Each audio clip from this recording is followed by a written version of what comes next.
Alors, je sais que il y a des stress sur une issue, des issues. Moi, je ne sais pas ce qu'il faut faire une issue, des issues. Alors, en gros, on va toujours faire deux issues. C'est quoi la différence entre une issue et deux issues? C'est quand deux issues, vous ne donnez pas de sens à la différence. Si vous dites simplement il existe des différences entre deux moyennes, c'est un test à deux issues. C'est-à-dire que vous ne saurez pas si dans votre distribution d'échantillonnage, je vais faire ma distribution d'échantillonnage, d'accord? Qu'est-ce que vous faites? Vous devez déplacer votre valeur. Vous ne savez pas si elle est par là ou si elle est par là. Donc, est-ce qu'elle est plus petite ou est-ce qu'elle est plus grande? Vous dites elle est différente. Donc, elle peut être différente en étant plus petite, elle peut être différente en étant plus grande. Donc, à deux issues, c'est quand vous dites simplement il existe une différence. Une issue, c'est quand vous donnez un sens à votre différence. Par exemple, la moyenne de mon premier échantillon est inférieure à la moyenne de mon deuxième échantillon. Ou bien, la moyenne de mon échantillon est inférieure à la moyenne de la population. Là, vous donnez un sens, vous savez de quel côté vous êtes. Et donc, c'est à une issue. Si vous faites une expérience où vous espérez que le traitement que vous faites à vos sujets va apporter une amélioration, et vous faites une mesure avant et une mesure après, vous pouvez faire un test à une issue en posant comme hypothèse nulle que vous espérez qu'il y a une amélioration. Donc la moyenne sera plus grande dans le deuxième, en post-test qu'en pré-test. Donc ce sera une issue. Si maintenant vous faites une expérience mais que vous ne voulez pas faire d'hypothèse sur l'amélioration, la détermination de la mesure que vous allez faire, vous faites un test à deux issues parce que vous ne posez pas de sens à la différence. Vous faites juste cette différence. Ça va? Donc dans tous les cas ici que nous on fait, on se pose la question de est-ce qu'il existe des différences entre telle chose ou telle chose. Donc c'est à deux. Pardon, c'est à deux issues. Ça va? Il n'y a que dans le cas où on... Oui?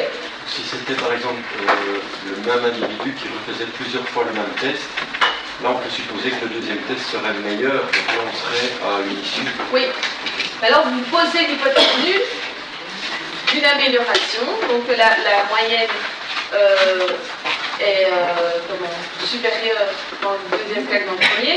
Et attention, là,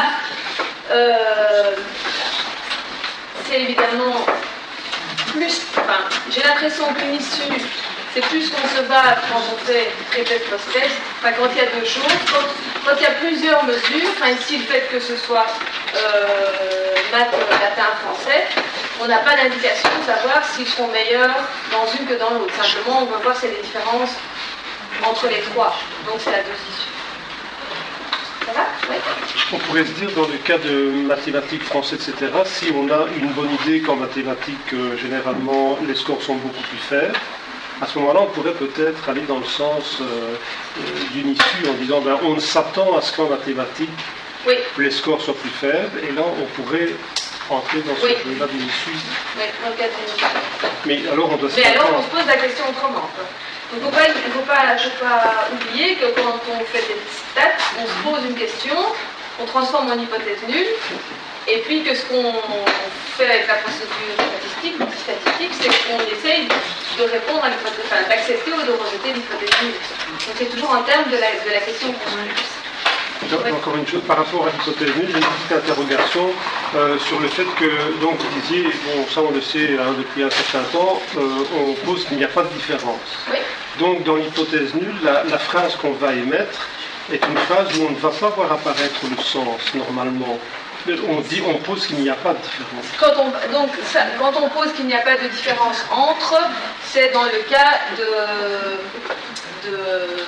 de deux issues. Quand on parle à deux issues, c'est toujours il n'y a pas de différence. On peut se poser des hypothèses nulles à une issue, où donc là, on va dire la moyenne du premier échantillon, par exemple, est inférieure à la moyenne du deuxième échantillon. Donc quand je dis effectivement une hypothèse nulle, c'est toujours il n'y a pas de différence entre, c'est c'est sous-entendu quand on travaille à deux issues. Mais il ne faut pas trop se stresser avec ces histoires. Globalement, c'est toujours à deux issues qu'on travaille. Il y a vraiment des cas très spécifiques qu'on essaye de faire, on fait des hypothèses nulles avec des issues.